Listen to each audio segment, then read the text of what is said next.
Hi, good evening, everyone, and welcome to the YMCA of Greater Seattle's Suicide Prevention Webinar Learning Series, where we hear from behavioral health experts both inside and outside of the YMCA about important topics around suicide. My name is David English, and I am a Community Growth Manager for the YMCA. I want to give a thank you to the Washington State Healthcare Authority for supporting and the Y Social Impact Center for your work in organizing this series. If you're just joining us for the first time, I invite you to look at the chat box for a link to our website where our previous webinars are located. As always, we will be recording this webinar and we will have it available on our website as soon as possible. In addition, please check the chat box where our team will be providing helpful resources and links that you can use after the webinar is over. There will also be sent up in a follow-up email to all registered attendees. If you have any questions, comments, or concerns, please feel free to post it in the chat, and our team member checking the chat will answer during the webinar or at the questions portion at the end. And for those watching the recording, please email M, as in March, Burns at seattleymca.org for any resources. Finally, we want to say thank you to everyone for joining, and if you or someone you know is experiencing a crisis, there are supports available. Please use the National Crisis Lifeline at 800-273-8255. Now, I am excited to introduce the webinar for today, Understanding Grief After Suicide, presented by Charlene Ray. We've had the pleasure of Charlene facilitating another webinar, a suicide prevention training last fall, which you can find on our website. Charlene is a licensed independent clinical social worker and has been in practice as a therapist, mentor, and workshop facilitator for 35 years. She works for Forefront Suicide Prevention as a coach and trainer. Charlene teaches mindfulness in the school, K-6, and facilitates mindfulness-based stress reduction for teachers.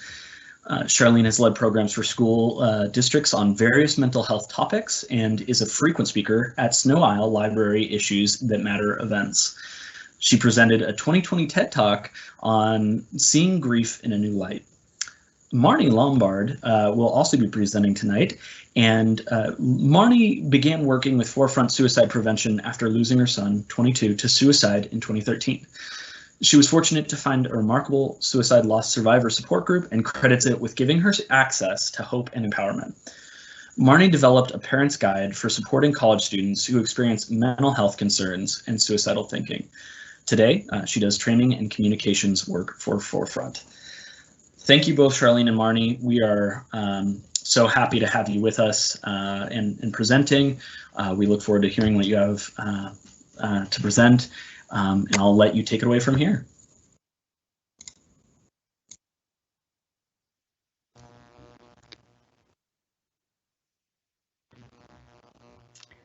Welcome everyone to This is Understanding Grief After Suicide, and I am Charlene and very happy to be here with my colleague Marny to present this to you. Next slide. Next slide, please. So I'm Marny. I'm delighted to be here with you. I want to tell you a little bit about Forefront before we get started. We're a center of excellence at the University of Washington's School of Social Work, and we focus on reducing suicide by empowering individuals like you tonight and communities to take sustainable action against suicide. We champion systemic change, which means we do a lot of state policy work, and we work to restore hope. Next slide, please. So I encourage you, we both encourage you to take care of yourself this evening and, even over the next couple of days. You may find that you have some emotional pieces lingering. You may find this evening that you have an emotional swell. And if you are in a situation where you need to step back for a few minutes, we understand. We do hope you'll rejoin us when you are able. We will discuss an emotionally challenging topic this evening, and we really encourage that you, if this is possible, either this evening or someday very soon, you quickly find someone in your life you trust to talk about this with. That will help you ground the material in you, and it's always helpful to be able to talk to a friend or someone close about something that we're still trying to process. Next slide, please.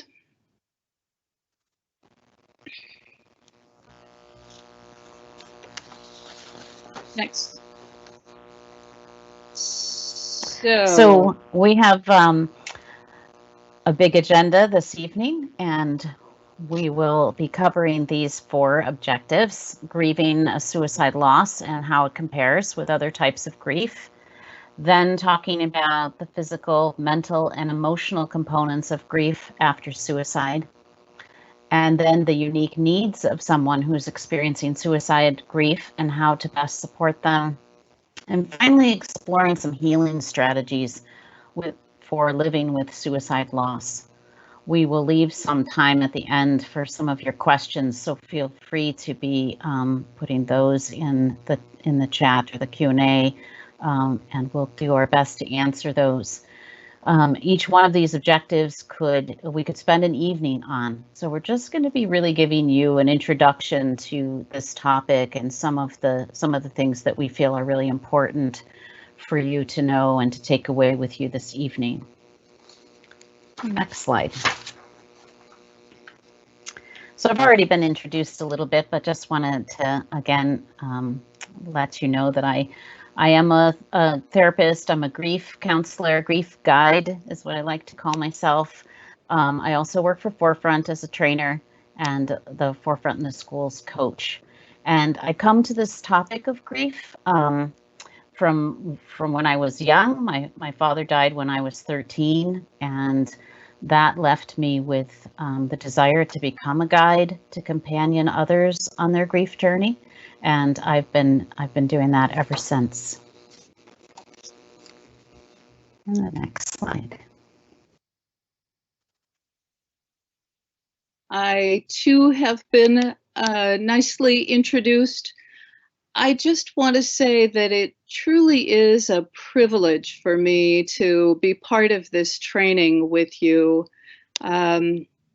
It's been a wonderful path for me in using my grief for my son who died and being able to make meaning out of it. So in some ways, I'm both presenting and I'm right there next to you in the audience as well. Next slide, please.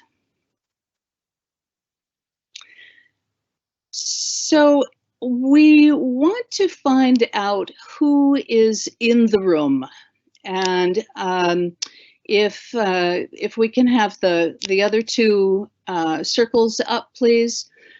I'd like to consider the suicide loss survivors as number 1. Other grief survivors, if you are in the room, you are number 2. And grief supporters, you're here so that you can support someone who has lost a loved one to suicide. If you wouldn't mind, please getting into the chat box and just identify yourself by that number. It will be helpful to us to see who is here in the audience, and we think it will be helpful as well to you to see this. Now, I have something embarrassing. As a new presenter on this system, I am not seeing where I'm accessing the chat box. So I'm going to leave that to someone else.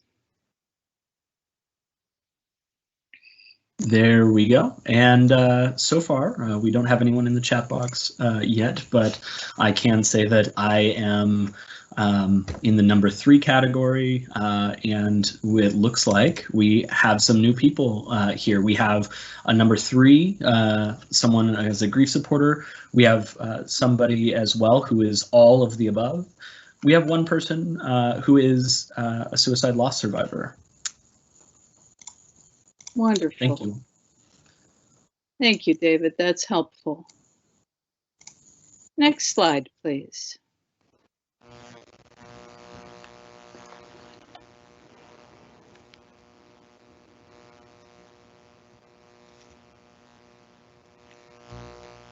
So we'll move on. Well, I just have to wait till I'm live, Marny. That's all.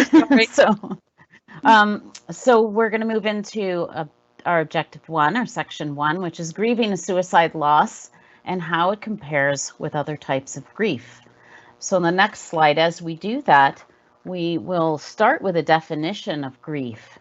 And this is one that I'm particularly fond of from Alan Wolfelt, who's a grief educator that both Marny and I have done some training and some work with. And he says, oops, the slide has disappeared. There it is. And he says, as human beings, whenever our attachments are threatened, harmed, or severed, we naturally grieve. Grief is everything we think and feel inside of us when this happens. We experience shock and disbelief. We worry, which is a form of fear. We become sad and possibly lonely. We get angry. We feel guilty or regretful. The sum total of all these and any other thoughts and feelings we are experiencing is our grief. And I think that there are many definitions of grief, but this one is the one that we wanted to share with you this evening. On the next slide. And so we also like to talk about the difference between grief and mourning. This is something that I think many people don't recognize or think about. And grief is really the internal pain and sadness that follows a serious loss. This is all the thoughts and the feelings that we have inside us when someone we love dies. And mourning is the outer expression of that grief. And we know that mourning is essential for healing. And it includes the things that we can see, right? That's in this outer expression, like tears, sharing memories and stories, perhaps creating a space in your home where you put photos and some memories, or even looking at photo albums. And we're going to talk a little bit more about some of those aspects of mourning as we go through our presentation. Next slide, please. So many of you may be familiar with these stages of grief, this grief cycle that comes from Elizabeth Kübler-Ross's work. It actually comes from her work on death. You know, she originally created these stages to talk about death, and then it's got adapted into talking about grief. And Marny and I bring them up because this is how many people think about grief, right? In these stages. And people, it's familiar to you, perhaps. Denial, anger, depression, bargaining, acceptance.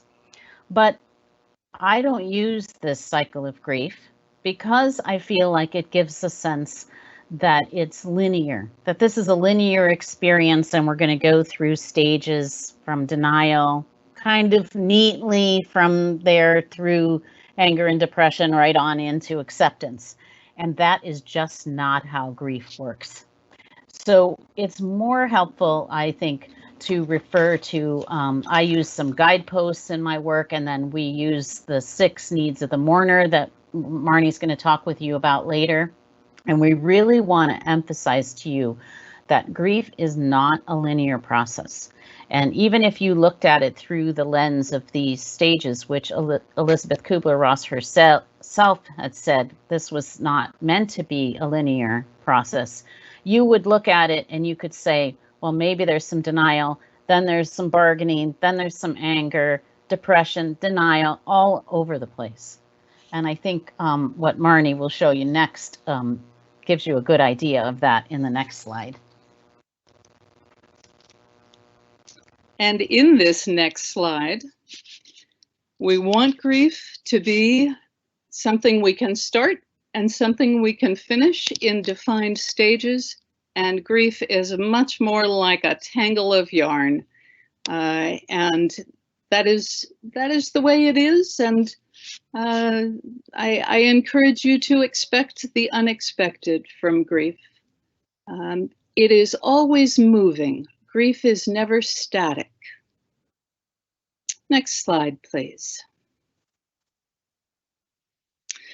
So grief after suicide is different, first of all, because of the core piece that suicide itself runs counter to all our human instincts to stay alive. As well, suicide is, of course, a traumatic. Let's have the rest of the slide up, please, if we could. Suicide is as a sudden and traumatic loss. It may have been something we feared was going to happen, but even then, it is always sudden and traumatic.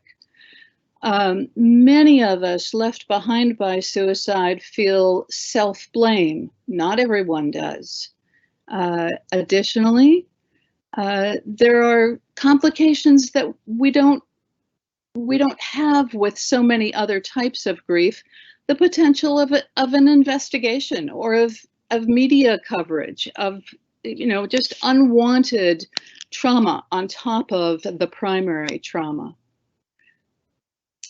We sometimes find ourselves struggling against the fact that society wants to focus on the act, when truly what we are focused on is the person. We have no clear social norms or traditions around how to helpfully support someone through suicide grief. We have shock and stigma and taboo that are in some way beginning to ease, but we have a long ways to go.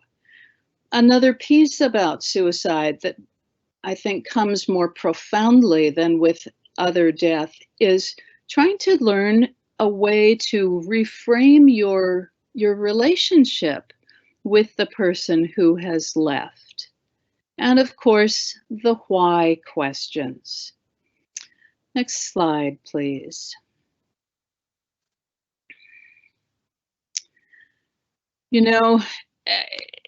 It is absolutely so normal for people to ask why. Why did he want to die?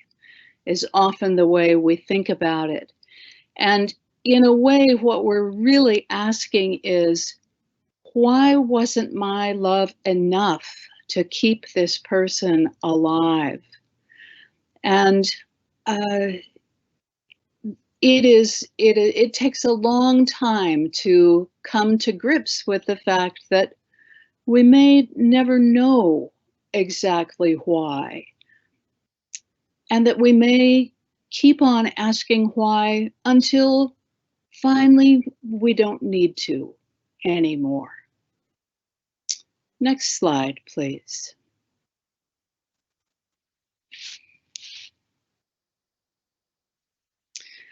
So these 6 needs of the mourner are not the first things that someone in grief will deal with, but these are larger tasks, I think I would say. Acknowledging or absorbing the reality of the death is certainly one. Embracing the pain of the loss is the way through the grief, where if we find ourselves trying to seek safe ground where we can avoid our grief. If we do too much of that, we are simply postponing our grief, sometimes for months or even years. Remembering the loved one who died is a primary piece of the work. And you literally can see a lost survivor's face light up if you are willing to share a memory or a story about that one who died. That is a helpful thing for the person who is grieving. We need to quite literally develop a new identity. I struggled with the fact that there's no word in the English language for a mother who has lost a child. Am I still a mother?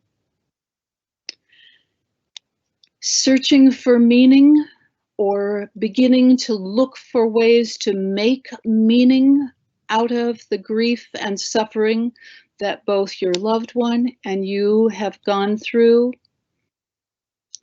And receiving support, always receiving ongoing support from others. These are the major tasks or needs of grief for the mourner, or for the individual who is grieving internally as well. Next slide. Thank you, Marny. So the next section or objective is going to take us into some facts and ideas around our physical, mental, and emotional components of suicide grief. And in the next slide, we'll start with some of the physical by looking at it from the perspective of the brain and the body. So when we feel bonded and close to a loved one, the body produces some feel-good chemicals. We all know what that feels like. Oxytocin, dopamine, serotonin, feels good. Loss triggers an immediate drop in the feel-good chemicals and a rise in the stress chemicals, as we'll see in the next. If you tap this again, you'll see that rise in those stress chemicals. And this engages the fight, flight, and freeze response. So grief brain is a real thing. You know, some people kind of wonder, like, what is going on in my brain? And it can be, often it can be a sense of being frozen, like, I don't know what to do, right? Or it can be like that sense of wanting to flee, or getting angry and getting confused and foggy, right? It is a real thing, and it's because of this shift in the chemicals in the brain and these stress chemicals that get released. And as the initial shock of loss subsides, we begin to feel the pain more. And areas of the brain, we know from research and seen in the MRIs that with grieving people, that there are certain areas of the brain that get activated in loss. And these are the same areas of the brain that are responsible for separation anxiety when an infant is separated from its mother, that it's also when we're having this feeling of yearning and a longing to reconnect. It's that same part of the brain. So I just really feel like it's important to note that, you know, grief physically hurts and it affects our brains. The next slide. So we'll take a look here at just a few of the common signs and symptoms of grief. There are many, right? You can probably feel and experience almost anything on the grief journey, right? But some of the common ones, so we've broken them down into the 3 categories. So some of the mental ones I've mentioned already, the confusion and foggy brain, but someone might feel numb, might have some memory challenges, feel anxiety, feel overwhelmed. There can be this sense of time distortion, you know, and trouble making decisions is common. And then some emotional signs and symptoms, or just a difficulty coping with our feelings. It can be so overwhelming, and we can have this immovable sadness or deep irritation, and the changes in our mood can be sudden. And then the physical that I mentioned, not only is the grief affecting the brain, but the body feels exhausted and fatigued. There can be a lot of physical aches and pains and soreness. Sleep can be disturbed, and a loss of appetite. And self-compassion and patience are quite helpful, and we'll talk about that later, but when we're experiencing so many signs and symptoms of grief. The next slide.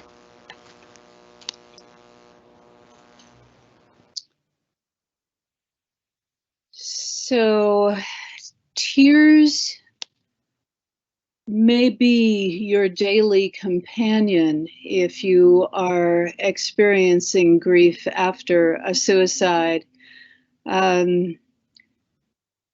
It's been some years, but I so remember those salty, almost bitter tears that would seem to spit out of my eyes. And then sometimes tears that were so gentle and they didn't sting, they just slid down my face. I remember sore abdominal muscles from so much crying. I remember crying in the produce aisle of the grocery store. So I bring this up to say that if you are with someone who is beginning this journey, just relax about the tears. They are going to be there. Get some Kleenex on hand and just let the tears come. We have a lot of discomfort around tears in our culture, and we tend to want to apologize if we tear up.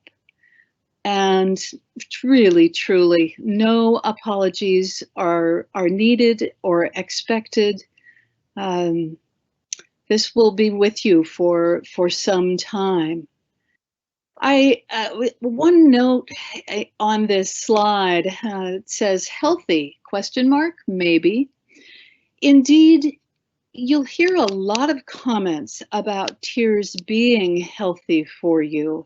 And certainly I think many of us would agree that we feel better after crying. We feel as though we've released some stress, and that can be true in crying tears in grief. But honestly, the research is not particularly clear yet whether those tears in grief are physically different and reflect the physical effects of grief on us or not. But suffice to say, I think tears are something that we come to have a strong relationship with, and have Kleenex on hand is what I would say. Next slide, please. Definitely. Kleenex on hand. So we're going to talk about the uniqueness of grief here for a moment. And I just want to start by saying that really every experience of grief that we have is unique. So, and then you who are the griever, you grieve in a unique way, but you might notice that, the loss after suicide, that grief is very different than other kinds of grief that you've experienced. So, but your unique personality, has a lot to do with how you grieve, whether you have other stresses in your life at the same time, like if you're also experiencing financial stress or relationship stress, job stress, whether you're living alone or isolated can impact your experience of grief. And those experiences you've had with loss in the past, whether you've had a lot of loss or if this is your first big loss. And then your cultural, spiritual, and religious background can have an impact on your experience of grief. And the next slide. So questions, we've already mentioned that there could be a lot of why questions, but there are many different kinds of questions that come up when we're grieving, and that is just part of the journey. Questions are expected and are okay. And there, like I said, there are so many of them. You know, here's just an example of some. How long will grief last? Will I get through it? Is it okay to want to be with them? Where are they, right? Will I ever feel better? Will I ever feel happiness or joy? A lot of times people will say, am I going crazy? And, you know, and the response is, you're not crazy, you're grieving. And then, of course, the why. Why did this happen? So we just want you to know that questions are just a part of the journey. And the next slide.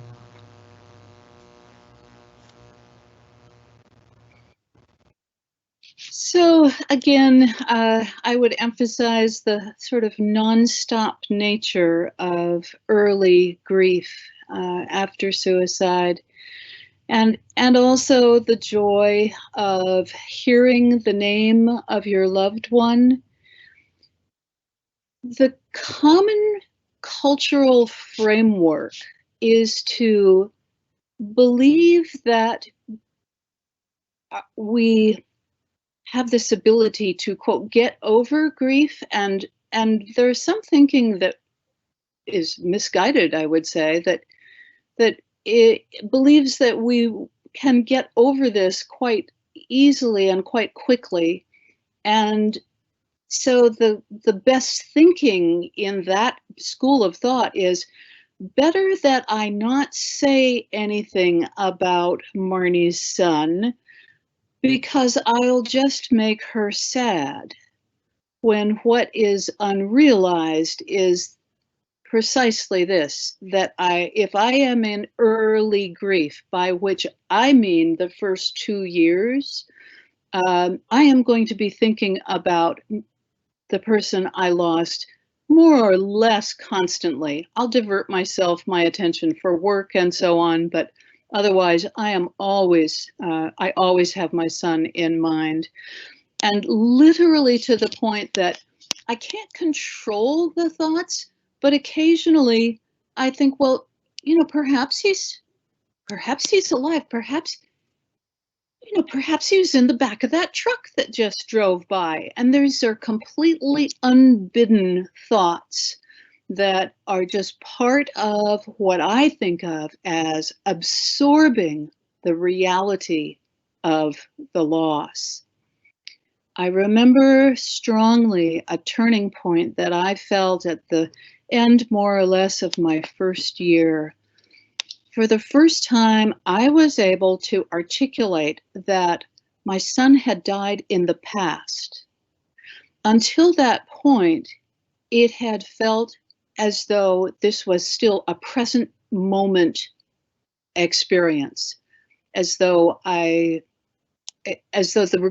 his death had just happened. So that gives you some sense of the intensity for some of us. And again, you know, I was very close to my son. He was my only child. So I, of course, would have had this very intensive experience. Next slide, please. So, you know, a lot of what we'll be talking about here, and a lot of what I'll be talking about, is finding the support that we need. And not everyone, for whatever reasons, not everyone is cut out to be a close support to you in your grief. Some folks have a difficult time.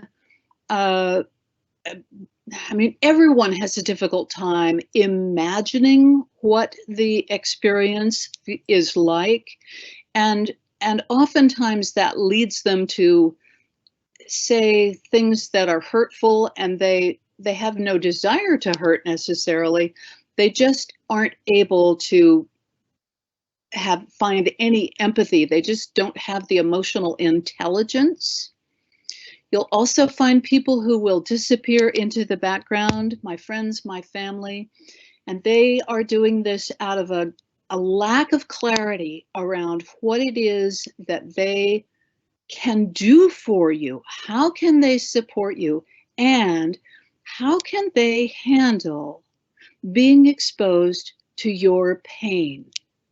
And so this is why a lot of people really will sort of back away. But all you truly need is one, maybe two close companions. I urge you to let your friends and family know what you need. If you are someone who is craving a hug, or you miss that human touch, ask for that. Ask for it in a space and at a time when you're not in the midst of turmoil. Ask a friend if they will pass the word for you. But sometimes I encourage people to say, I'm having to sort of take charge of the conversation. I'm having a bad day today, and letting people know that you're really struggling with your grief. Or I'm having a good day today. Let's talk about something else for now. We can at times begin to guide our friends and family and let them know what we really need. Next slide, please. So now we're going to move directly into some pieces that will help those who are wanting to know how to support that person who is experiencing the grief. Next slide, please. Now, I think that acknowledging the loss of a loved one with "I'm terribly sorry to hear of your loss," this phrase of condolence has become, I think, fairly commonly used. And I will tell you that it is always, always appropriate. If maybe you didn't expect to find a person who is suffering a suicide loss. Let's say you've heard about this in your community, that so-and-so has suffered this loss, and there you are meeting this person in an unexpected place and an unexpected time, and you're a little unsure about what do I say? That is what you say. I am so terribly sorry to hear of your loss. To use, please, if you can, the phrase, died by suicide. I know that your son died by suicide. What a tragedy that is. We steer away from that phrase that we all grew up with. Someone committed suicide. We steer away from it because it brings with it that flavor of the old time when suicide was considered a crime or considered a sin. And of course, there are still parts of our culture that can feel that way. Again, we've mentioned having tears flow, and please cry in front of me. Don't make your tears go away for me. I wish I could cry tears with you and join in that grieving of this tragedy. And of course, a focus on the loved one and their life, and to avoid turning questions to the death itself. We would not expect to hear questions about the deathbed scene of someone dying a death that is of disease or after an accident. And it really is something to leave and let the person, it is the person's story to tell when and if they feel comfortable. This quote from Megan Devine, who wrote the book, It's Okay That You're Not Okay, truly is that acknowledging our pain is the comfort you can give. It is not trying to make it go away, because there is nothing you can say or I can say to make my pain go away like magic. Next slide, please.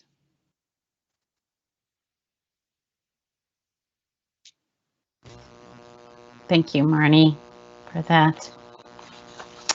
So it's also important to think about some other considerations. Specifically, what if someone you're supporting says, I want to follow my loved one? You know, what should you say or do if someone says that?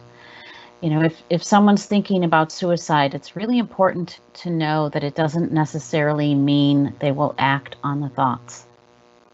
But it is important to consider how you can tell the difference, right?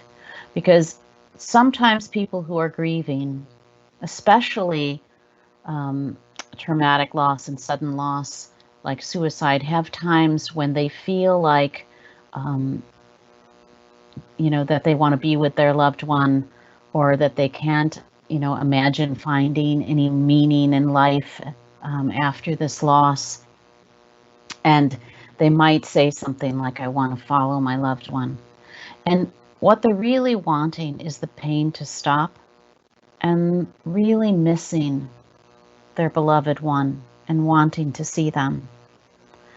But if you feel concerned, it can be a good idea to ask about suicide. It never hurts to ask. So in the next slide, we'll show you our forefront framework for asking about suicide. So this is a framework we use in our suicide prevention trainings. And it goes something like this. Sometimes when people are suffering a suicide loss, feeling numb and hopeless about their future, they're thinking about suicide. Are you thinking about suicide? This framework is really helpful because when we use the words people and they, it helps normalize talking about suicide. And a person can feel like, I'm not alone. Other people feel this way. And other people feel this way when they're grieving. And then when we use the things that we're observing or that we're hearing a person talk about in the conversation we're having with them, they know that we're listening, right? That this question's not coming out of the blue. This is we've been listening and we have some concern, and so we're asking. And as I said, it doesn't hurt to ask. We'll just say no. And if they are thinking about it, you can talk a little bit more about that and give them some help and support that they might need. And you can be a part of that, getting them to the next step and the resources. Really important to be listening to what they're going through during this time. And the next slide.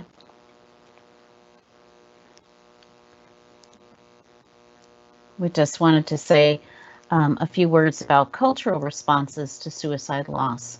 And again, this is a topic we could spend an entire evening on if we were to look at all the different cultural differences in the perception of suicide and how we might respond to the loss. But mostly what we want to reinforce here is that responses can vary between cultural and ethnic and racial and religious and spiritual identities. And the important thing is, if you're supporting someone, it's to pay attention to what they value and how their values affect how they feel about suicide. And if you're not sure, just following their lead is the most important thing, or asking questions about that if that seems appropriate. We'll go to the next slide.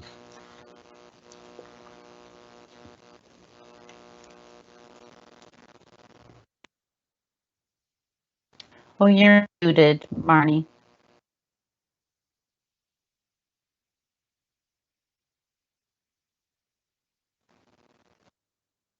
right, I'm finally unmuted. Hooray, it feels great.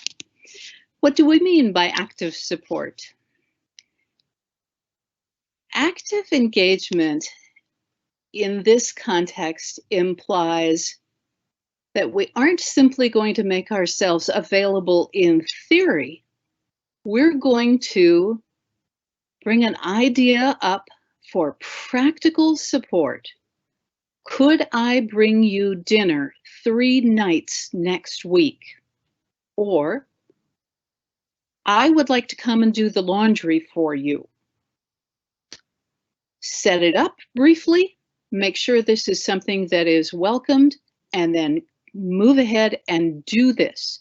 Do whatever chore you think and you've asked about to make their life a little simpler, especially in the very early days and weeks.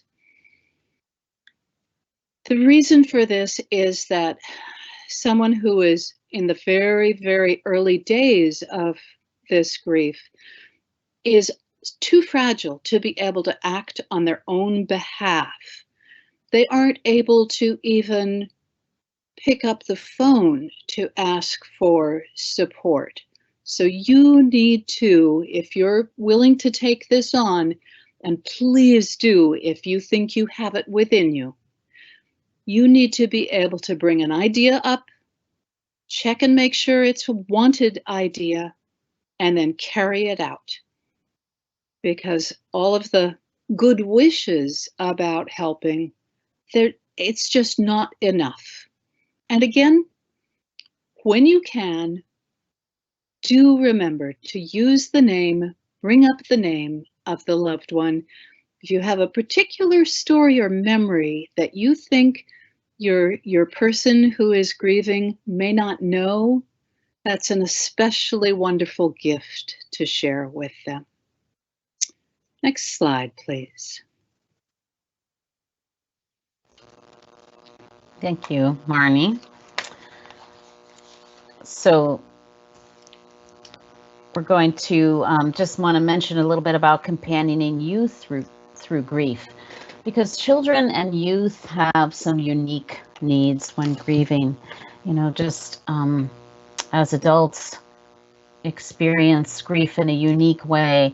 You know, children, because of their developmental stage, and youth, we want to be considering a few things. But above all, what I always say about this with children and youth, being as honest and direct as you can is really important. We don't want to pretend like something didn't happen, or not talk about it, or make up a story about it, or stop talking about the person in front of the child or youth. You know, these are some common mistakes that are made, and it certainly happened to me, so I feel probably a bit more passionate about it, and really wanting to be honest and direct. And do let them lead, right? If they have, if they don't want to talk about it, that's okay, because, you know, they may not, they want to take doses of their pain just like adults do, right? So it may be too much. So follow their lead, encourage questions, you know, and answer them as best as you can. There are many, many books on grief specifically for children and youth, and you'll get some of those after this presentation in a resource guide. And you can use those if you don't know the answers, right? It's perfectly fine to say, I don't know, right? And to welcome their feelings and give space for those tears that Marny talked about, and the anger common among children is their feelings can come out as anger, or what we might call misbehavior, but it may just be their grief. So really paying attention to that, and being as patient and as kind and as loving as we can, including them in conversations when that's appropriate, and really important to attend to our own grief, right? So that we can show up and be present for the children and youth in our lives. And knowing that each one of them, you know, you may have several children, or there may be several siblings involved, And each one of them is going to have may have a different experience and a different expression of their grief. So that's important to remember as well. There's a beautiful children's book that I love to use with the young ones and even with adults too. It's called a memory box, and it's really about gathering some things together to keep in a memory box that you can put on a dresser or a shelf as a way of remembering. And it also can spark some really great stories and conversations and feelings. It's a really important mourning, a step for mourning, right? Because it's an outer expression of the grief and can be very healing. So I just like to mention that as one idea of how we might support children and youth through grief. And the next slide, please. Thank you, Charlene. So a couple of practical things that you as a supporter can do for your friend or loved one who is truly in the throes of this grief. I see that this slide should read, see their family doctor. I would encourage anyone who particularly is struggling with a complete loss of appetite and, something approaching a significant weight loss. Someone who is maybe tending to lean on alcohol a little more than they ever have, and particularly someone who is really having seriously disturbed sleep. I would really encourage them to do just a wellness visit with their family physician to get some guidelines on how to go forward.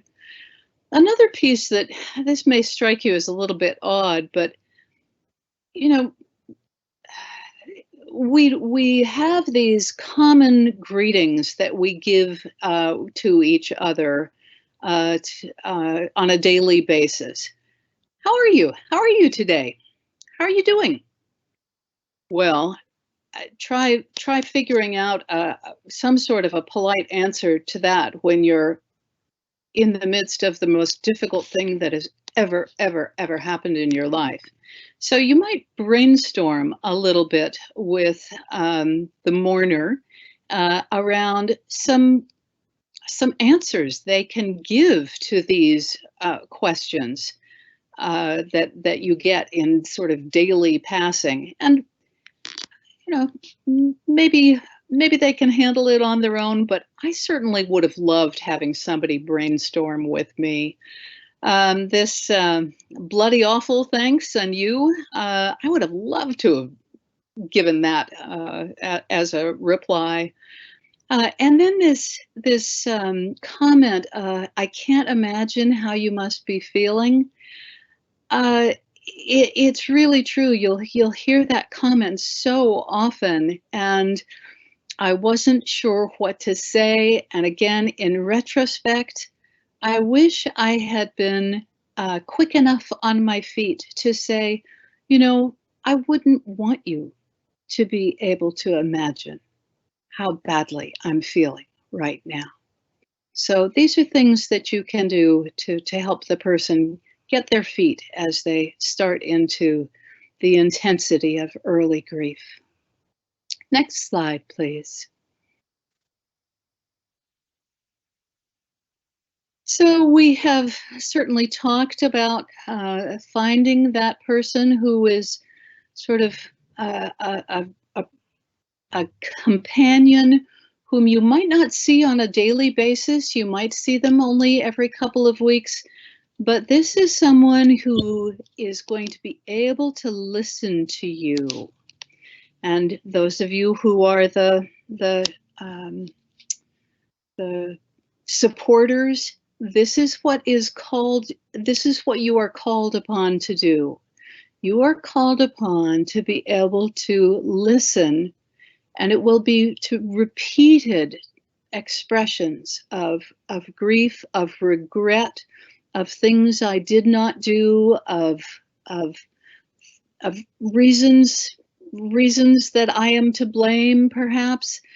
And this repetitive telling of these regrets, these hard stories, this is what it is to be that rock for the person in early grief. And this is why some people do pull back. It's you need a special trick to be able to hear that pain and then let it flow on past and not let it stick with you and hurt your heart as well. One tool that I recommend strongly is finding a suicide loss support group. They are online, they are in person, or will be at some point, and they can be a wonderful sort of kindergarten where those who are dealing with this grief learn from each other. So that is a strong recommendation from me.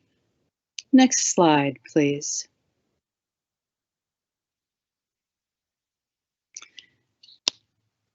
So this is for both the supporters and those who are experiencing this grief. You'll want to do some planning ahead for what will be difficult days. Now, the first thing that's mentioned here, the International Survivors of Suicide Loss Day. This occurs on the third Saturday of November. So it comes just before some of the big holidays for many people. And this is an event that the American Foundation for Suicide Prevention puts on.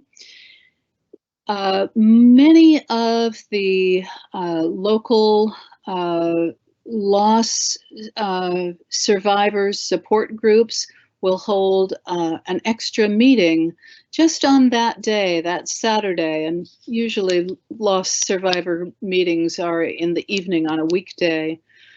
The AFSP, the American Foundation for Suicide Prevention, they always prepare a video that is, they're different each year, but the general piece that you'll get is interviews with loss survivors who are maybe 4 years out, and they talk about the path they traveled in those early years and where they are currently. And it's very helpful to be able to see the path forward, especially as you're coming to the holidays. There is usually also some thinking, sharing of ideas about how to prepare for holidays, giving oneself the chance to say, well, yes, I will come to your celebration, but please be aware that I may stay only a short time.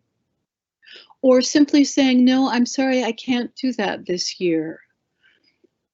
Also, the ideas of, again, particularly around Christmas, being thoughtful about what new traditions you might try to bring forward, because it's very painful, honestly, to go through those big holidays, Christmas, New Year's, Thanksgiving for those who celebrate that, without our loved one there. For that first birthday and successive birthdays for your loved one, I urge those who are supporting and those who are in the main position of grief to also think about what new tradition, what way, large or small, what way you can honor your loved one and their life, their birth, their early years, their happy times. That first anniversary of the loved one's death is particularly difficult. I urge you supporters to have conversations with your loved ones ahead of time. You know, a month out, I want you to be thinking about how I can help you. I, the supporter, can help you in the week coming up to your loved one's anniversary of his death. I want to especially be taking care of you and have that conversation before you're in the midst of, oh my goodness, how can I do this? I think that will be good advice. I think you'll find. And next slide, please. Thank you so much for that, Marny. So we're on to section 4, and I think we'll still have some time for questions because we've just got one more section to do, exploring healing strategies for living with suicide grief. And let's go to the next slide and talk a little bit about creating a healing space, which for some people can be quite an important thing, to have a space where you can retreat for 10 to 15 minutes a day or more, which is like a haven away from the rest of the world for you. It's a place where you can be your grieving self with all your feelings and be on this be in this space just the way that you need to be. And it might be a place where you light a candle, where you pray or meditate, where you cry, where you read some supportive words, where you listen to music. Perhaps you are the kind of person who uses movement to express your feelings, or that you might sit and write in a journal, or speak your truth out loud or to yourself. The next slide. Thanks, Charlene. So, tools we create for ourselves, these are things that I think everybody, little by little, can stumble into on their own.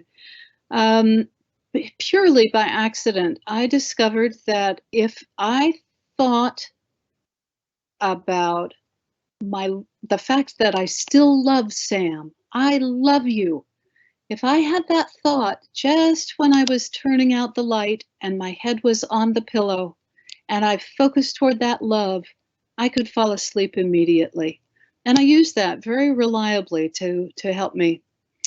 You know, I immediately after Sam's death, I felt this fear that I would grow old alone.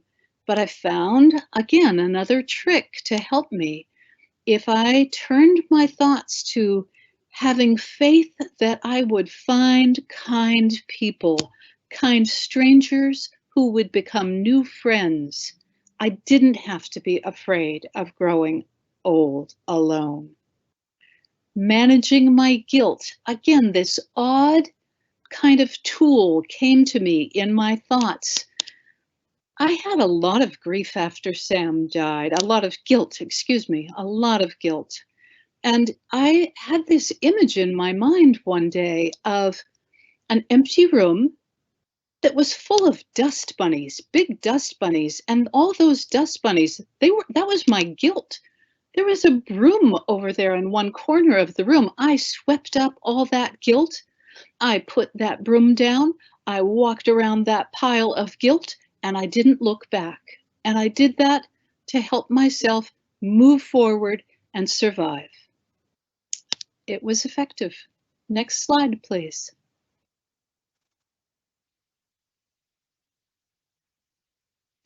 So again, to sort of make real Charlene's emphasis on how individual our experiences are. I'm a lifelong reader, but I did not want to read a book about grief, about suicide, or about dying. I was too busy living it. I wanted to see all the photos I could find of my son, especially those in which he was happy. Journaling, no, too busy living it. I was not interested. And again, I was a writer by trade. Some people want to hold their loved ones close by those favorite meals. It took me years before I dared to cook one of those meals. But sure enough, one afternoon I was in his room and there were his dusty work boots. I picked them up, I held them to my chest, and I cried tears of joy, because that was an important part of who he was, learning how to be a working young teen, and also grief. We do these things so individually. Next slide, please.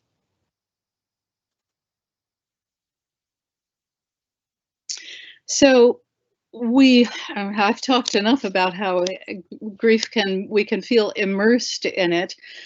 It is a good thing to distract ourselves.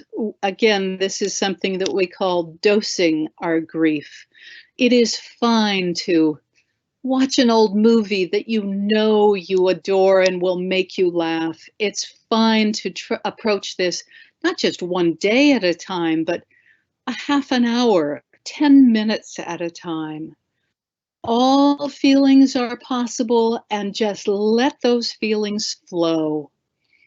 Finding that community that works for you, that will help you so much, and taking advantage of the opportunities that you find or that you make to talk about your loved one.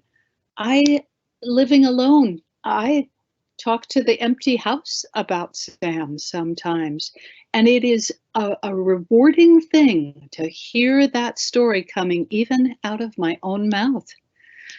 What about hope? Will it find a place in your journey? I hope so. Hope will flicker on and then disappear, and then it will flicker back and disappear. But I think that little by little, hope will find some sort of place in your journey, even though you continue your grief. That may seem odd, but I hope for you that you have experiences of hope, little by little. Next slide, please. Thank you, Marny. Very important. So a few words about nurturing yourself. So when we're grieving, it's important to give ourselves more space and time probably than we think we need, right? Or than we usually do. We need more than the day-to-day and self-care, and a lot of permission to rest, to say no when we need some time to think or feel or just be, when we really need to be able to, if we can't say no for ourselves, that person who's our rock can help us with that. But so important to take care of ourselves when we're grieving. And in the next slide, I will say a couple words about writing. You know, that Marny shared that didn't work for her even as a writer. For some people, it does work. So if it does work for you, a journal can be a compassionate, gentle way to nurture feelings of grief. You can have, there are grief journals that have prompts already in place for you. It can be a free writing kind of exercise. So you might just find that is a helpful tool. And the next slide, we want to briefly mention some traditional and non-traditional therapies. Marny already mentioned support groups, and there are a lot of those that are available to you. Many of those are free, which is really wonderful. Talk therapy, especially with someone who is a grief specialist. I have a personal feeling that not everyone can sit with grief, so you want to actually interview a therapist as to what their experience is with grief and their knowledge of grief. Some people find EMDR very helpful, right? That eye movement reprocessing. Meditation, while not necessarily a therapy, can be a really important practice for many people, as is self-compassion or mindful self-compassion in therapy. Some people who are experiencing grief that perhaps either grief that gets stuck, or they have very difficult symptoms of anxiety or depression, may need some medication for symptom management. But I'm not quick to think about medication. That's not a first response. That's definitely something that can be talked about with the doctor after some work with the grief. And then nature-based healing can be really helpful. That's something that I use a lot in my practice, is really taking people out to be in nature with their grief, because I feel nature, is big enough to hold our grief. And a lot of people appreciate signs of, rainbows or birds or other beings in nature as, maybe a sign from their loved one. And if that is helpful for you, then that becomes really important. And our next slide, please. Here's my last metaphor for you, walking the desert. I realized that indeed I was not the only mother grieving a son, that in fact there have been mothers grieving their sons over the centuries. And I literally sometimes have this notion that before me and behind me are mothers. We are walking through the barren land of grief. Next slide, please.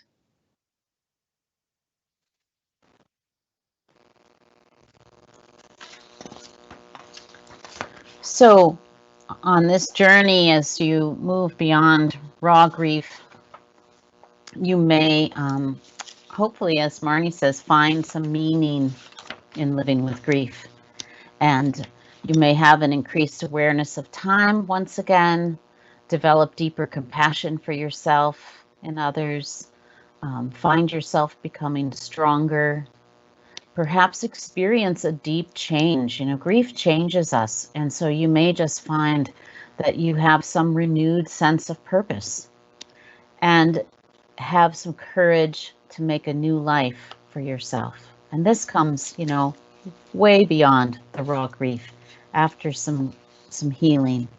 But it is something that many people who have experienced grief talk about, finding meaning in living with grief. The next slide, please. So here's what we've covered today. Grieving a suicide loss and how it compares with other types of grief. We talked about some of the physical, mental, and emotional components of suicide grief. Some of the unique needs of someone who's experiencing suicide grief and how to best support them. And then finally, some healing strategies for living with suicide loss.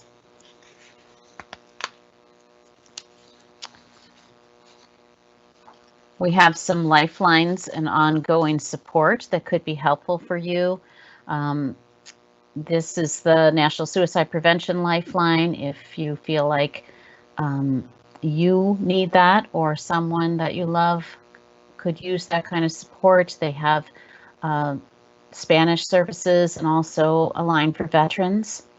And the crisis text line, where you can text HEAL to 741-741. There's also the Trans Lifeline and the Washington Listens, which provides some COVID support, because it's even more complicated, right, to be experiencing this grief during this time of COVID. That Washington Listens is not a 24-hour line. That's more like extended business hours, and the other ones are 24 hours a day. And there's a few websites there that could help you find an ongoing counselor. And you will get some grief resources also after this presentation. Next slide. And finally, we grieve deeply because we love so deeply. Next slide. And this is our final slide. We thank you very much for bringing yourselves to this challenging topic. We are eager to answer questions if you have any And we thank you very much for spending this time with us. Thank you, Charlene and Marny. We have, I have no words. It's been really powerful to hear from both of you. There's been a lot of conversation happening in the chat that I would like to bring to your attention. So I will start off with a couple questions, and then I'll move on to a few comments that I think are particularly powerful. So one question is, what if you don't know what you need?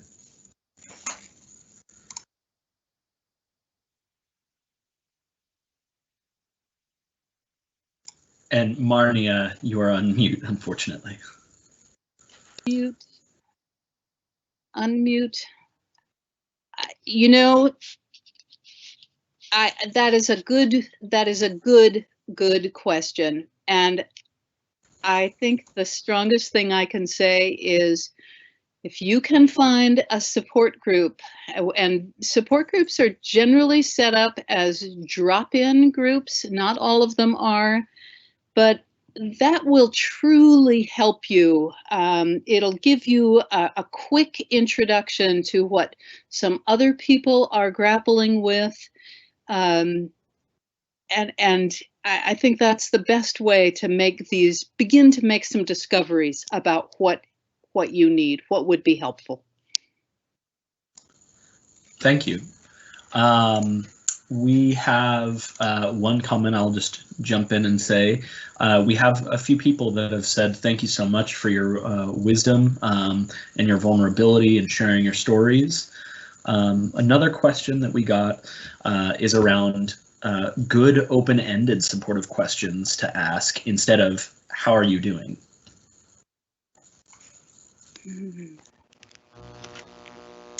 Yes, I can answer. I guess we'll take turns, Marny. Huh? We probably both have ideas about that. But I can start that one. I mean, I just feel like those questions that show empathy, you know, show that we're listening. So maybe even it's not even a question at first. It's just saying, you know, I'm here for you, or would you like to talk? Or, as Marny said many times, would you like to tell me a story about whoever it is, about Sam? If I were to talk to Marny, would you like to tell me a story about Sam? You know, that questions that are really allowing the person who's grieving to take the lead and are showing that you are willing to just be there with them. So I feel like it's a lot more listening, but just kind of saying, I'm here.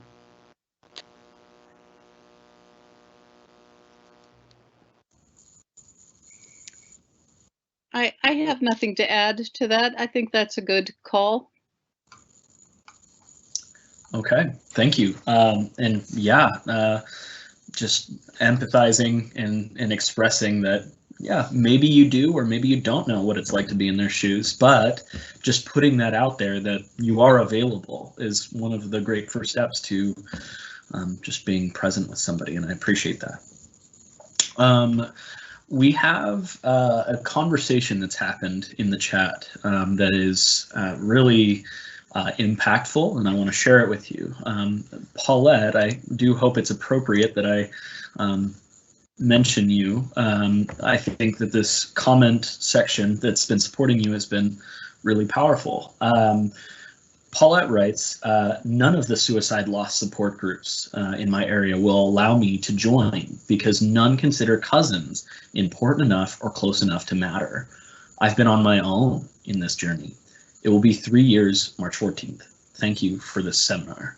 It continues on, and before I jump to the other conversations, I just want to express personally, Paulette, that I have a friend who lost their cousin, and the impact is incredible every year. It doesn't matter what kind of relation, as I mentioned to you in the chat, that the loss of somebody that you know or you love is particularly powerful regardless.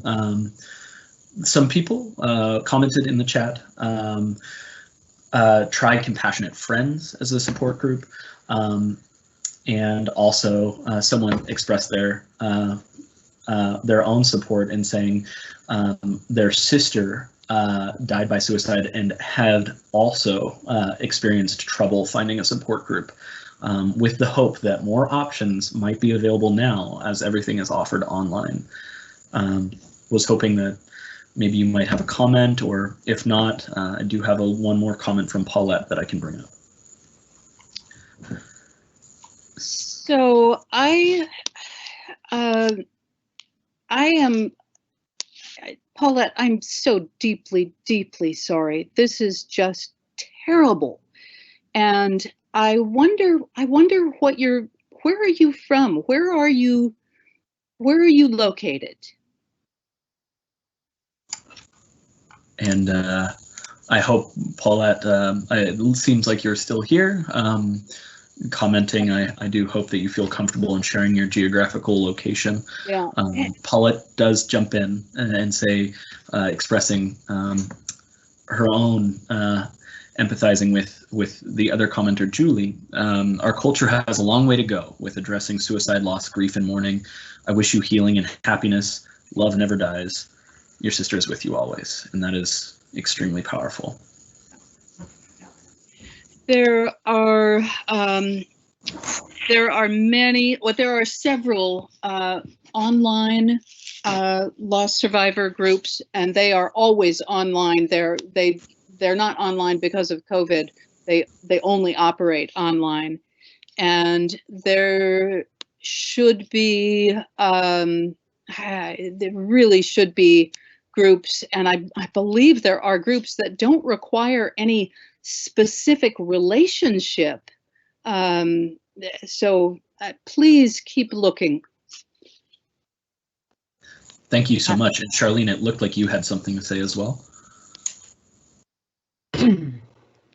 Yes, I would like to say, I also want to say to Paulette that I'm terribly sorry, and the other person, I can't remember what you said her name was, David, who Julie. Julie, who lost her sister. I'm very sorry to hear of those losses, and so just can't believe that this is, we do have a long way to go, right? That someone would consider any loss less than or more than in another. It's your loss, right? It's your grief. And I'm also very touched by the fact that you were supporting each other in the chat during this presentation.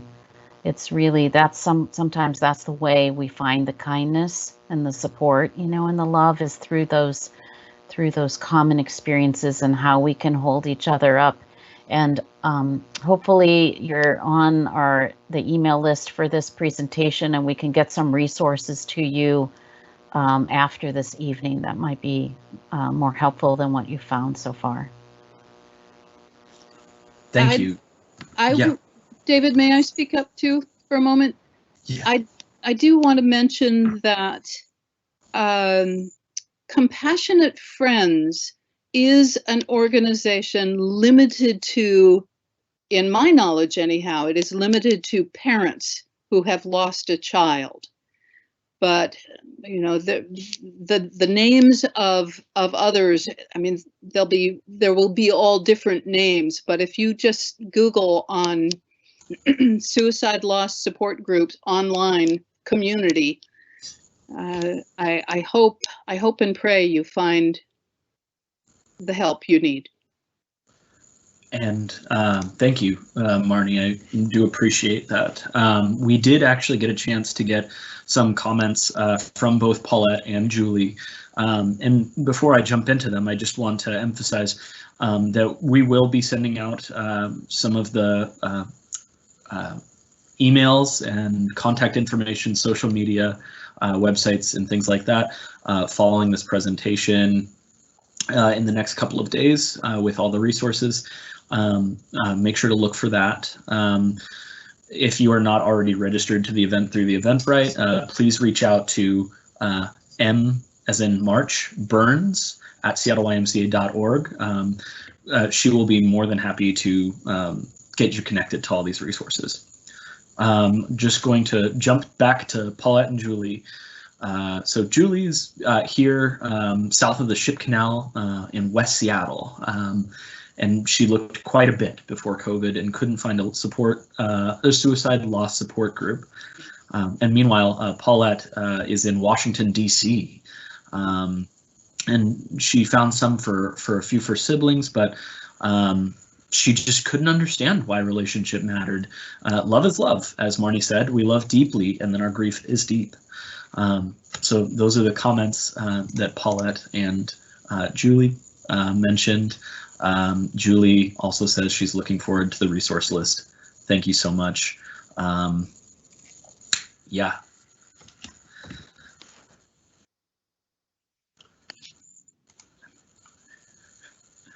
And actually, maybe I'll jump back in and finish up our question and answer with a quick question. How do I navigate grieving and supporting grief in a situation where suicide is considered a sin or shameful? How do I talk about suicide and my love for the person if some think they are a bad person or going to hell? Maybe not such a small question after all. Would either of you be comfortable answering that?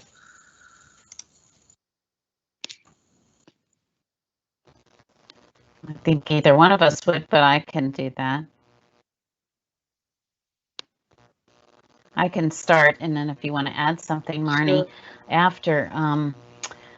Yeah, I think it's not a small question, and I feel like finding, I'm guessing that that's like within your family and religion, perhaps, that now we're talking about sin and shame related to suicide. So I think finding, a grief support person, a grief, counselor who can sit with you in that, because now you're not only living with the grief of the suicide, you're living with the feelings that other people have about this person, that this, like as you mentioned, that this is a sin and they're going to hell, and there's so much shame, and so it just complicates your grief. And so it's really important, I think, to find someone who can sit with you in that and just help you to be in touch with what you believe and what's true for you about your love and your relationship to this person. And so that's one of the things that I would suggest. And I think I would, I think about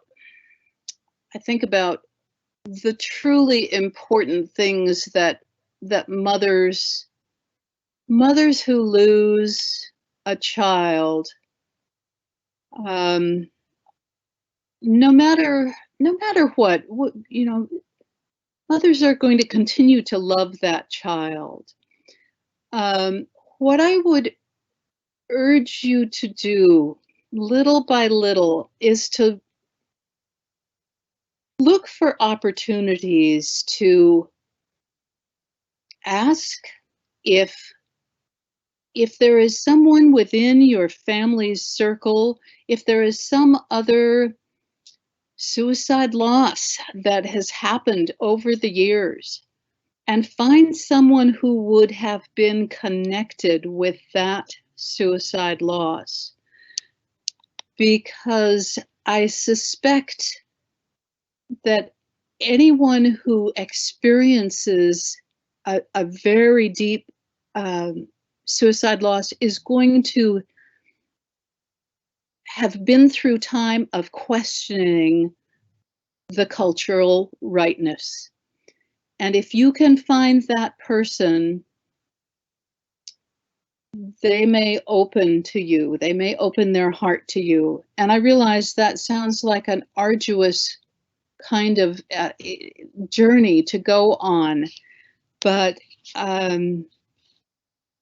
it may be a fruitful path for you. It won't open results, it won't give you results right away, but I would ask you to hold hope that it will. And I think you will find it nourishing, if delayed nourishment when you do find that person.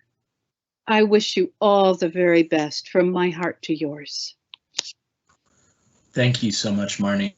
I mean, that is a perfect way to end this webinar.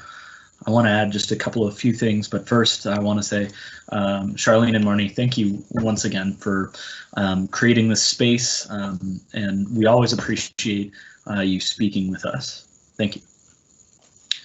And for everyone listening and watching, if you're interested in learning more about the incredibly impactful work that Forefront does, or want to get more information and resources, please visit their website, intheforefront.org, which should be in the chat box, or for those watching the recording, in the description with this video.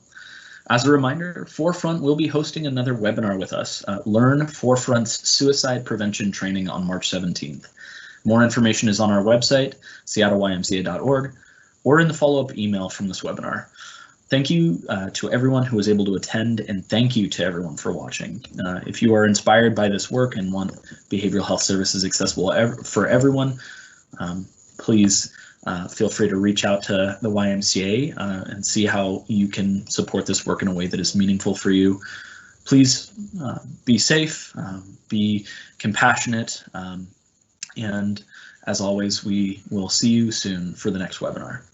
Take care.